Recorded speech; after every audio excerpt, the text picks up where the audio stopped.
Equations क्या होता है, चलिए समझते हैं। सिस्टम ऑफ लीनियर इक्वेशंस मतलब होता है सेट ऑफ टू और more linear equations involving same variables.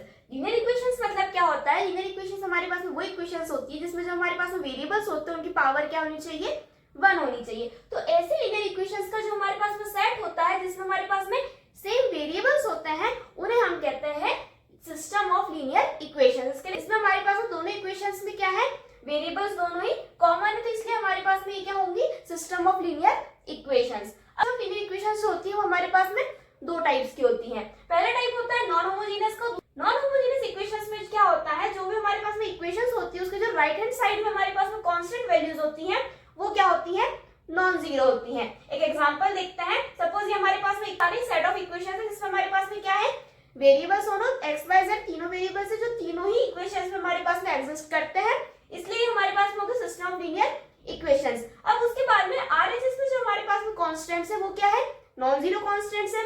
Therefore ये क्या होंगे हमारे पास में, non homogeneous system of linear equations. अब इसका जो हमारे पास में जनरल फॉर्म होता है वो क्या होता है, ax इक्वल्स टू b। इस ax इक्वल्स टू b इसमें हमारे पास में a क्या होता है, a होता है हमारे पास में कोएफिशिएंट मैट्रिक्स। कोएफिशिएंट मैट्रिक्स मतलब क्या होता है, जो हमारे पास में इक्वेशंस होती है इसमें जो वेरिएबल्स है, इन वेरिएबल्स के जो हमारे पास में कोएफिशिएंट्स है उसका जो मैट्रिक्स बनाते हैं तो उसे हम बोलते हैं a।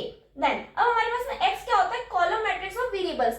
मतलब जो हमारे पास में वेरिएबल्स है उन वेरिएबल्स को हम कॉलम में मैट्रिक्स के फॉर्म में लिखेंगे तो वो हो जाएगा हमारे पास में x। और b हमारे पास में क्या हो, कॉलम मैट्रिक्स ऑफ कांस्टेंट्स। मतलब जो हमारे पास में कांस्टेंट्स होते हैं इनका जब हम कॉलम मैट्रिक्स बनाएंगे तो वो हो जाएगा हमारे पास में b। देन हम बात करते हैं होमोजेनियस इक्वेशंस की, तो हमारे पास में RHS होते हैं कांस्टेंट के, वो क्या होता है, जीरो होना चाहिए। ठीक है, ये हमारे पास में सिस्टम ऑफ लीनियर इक्वेशंस है जिसमें हमारे पास में क्या है, जो हमारे पास में कांस्टेंट्स है जो राइट हैंड साइड में वो क्या है, जीरो है, इसलिए क्या होंगे हमारे पास में होमोजेनियस। अब इसको जनरल फॉर्म होता है वो होता है ax इक्वल्स टू जीरो, जिसमें a हमारे पास में अगेन कोएफिशिएंट मैट्रिक्स होता है, x हमारे पास में कॉलम मैट्रिक्स ऑफ वेरिएबल्स होता है, b यहाँ पर हमारे पास में जीरो होता है इसलिए हमें उसे लिखने की जरूरत है, हम उसको जीरो ही लिखते हैं। तो इस टॉपिक से रिलेटेड हमारे पास में एग्जाम में तीन टाइप्स के क्वेश्चंस आते हैं। पहला टाइप होता है कि हमें ये बताना होता है कि जो हमारे पास में x y z की वैल्यूज है वो क्या है, मतलब हमारे वेरिएबल्स को हमें फाइंड करना होता है। सेकंड टाइप हमारे पास में होता है कि हमें बताना होता है कि जो हमारे सॉल्यूशंस आ रहे हैं वो क्या है, यूनिक सॉल्यूशंस है, मैनी सॉल्यूशंस है या नो सॉल्यूशंस है।